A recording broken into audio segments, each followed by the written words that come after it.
aya seorang jenderal TNI anu nyana bertaberu ke Allah. Jenderal tersebut sebelum Ramadan dari jauh-jauh hari mungkin tahunan tapa baik.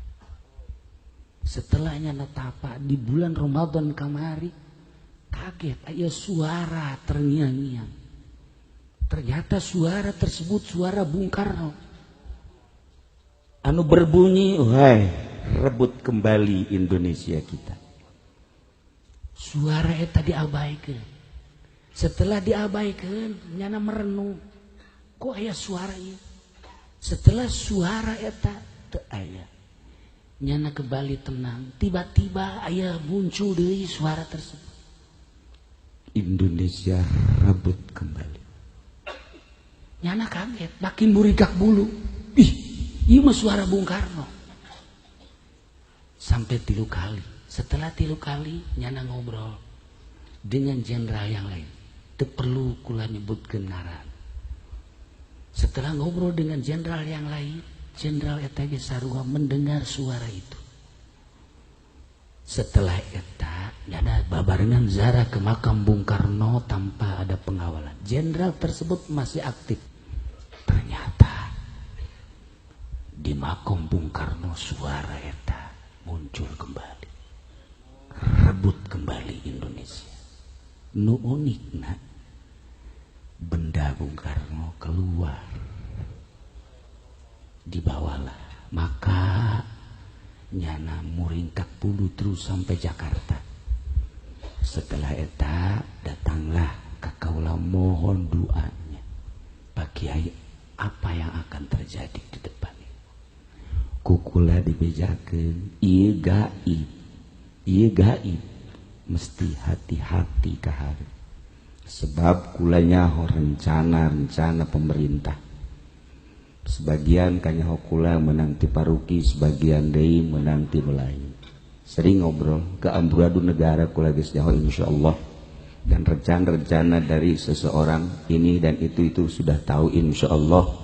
Tetapi aya gaib ge dan unikna selesaikan 1-2 tahun. Muringkak bulu. Nah, kemudian secara gaib deui ieu tadi aya sesuatu, urang gayakeun kieu teh ternyata aya sesuatu nu teu kudu dibejakeun. Geus maruncul gaib-gaib seperti eta, urang kudu hati-hati. Maka carilah payung untuk keselamatan api neraka. Bisa terjadi sesuatu, urang geus mantep akidah urang ka Gusti Allah. Selantaran perang teu perang, revolusi atau tidak, ieu adalah kumaha Gusti Allah. Tetapi ketika urang maot, supaya urang maot husnul khotimah. Mun kukula dicaritakeun disingkapkeun saeutik bae negara bakal muringkak bulu. Itulah para jamaah kaum muslimin wal muslimat rahimakumullah. Cerita di Indonesia sulit. Ketika orang cerita tentang nasionalis geus loba nu anti. Ketika orang cerita tentang Quran jeung hadis tok. Leluhur orang memerdekakan negara orang make bentuk Pancasila. Ketika orang nyaritakeun tentang perjuangan, kurang kumaha leluhur orang.